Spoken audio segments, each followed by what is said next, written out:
ایک شخص نے رسول اللہ صلی اللہ علیہ وسلم کی خدمت میں حاضر ہو کر عرض کیا، یا رسول اللہ صلی اللہ علیہ وسلم، مجھ سے ایک بہت بڑا گناہ سرزد ہو گیا، کبیرہ گناہ، اب میں کیا کروں؟ کیا میرے لیے توبہ کی کوئی گنجائش ہے؟ میری معافی ہو سکتی ہے؟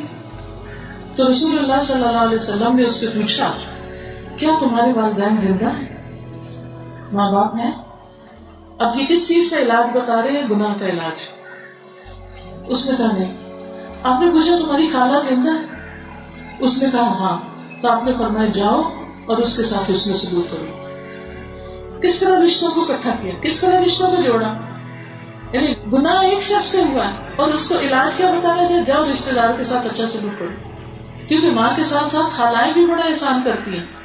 عام طور پر ایسا ہوتا ہے نا کہ جب بچے چھوٹے ہوتے ہیں تو عورتیں اپنی بہن بھائیوں کو ساتھ ملا لیتی ہیں ان کی پرورش میں اور ان کے خیال رکھنے میں، یا کہیں حج کرنے جا رہے ہیں تو بہن کے پاس بچے چھوڑ کے اور کئی چیزوں میں وہ تعاون کر رہے ہوتے ہیں۔ تو خالہ کے ساتھ اچھا کرو، تمہارا گناہ معاف ہو گئے۔ کیا خوبصورت تعلیم ہے، فائدہ ہم انسان کو پہنچا رہے ہیں اور پلٹ کے وہ فائدہ ہم پہ آ رہا ہے، ہمارا گناہ معاف ہو رہا ہے۔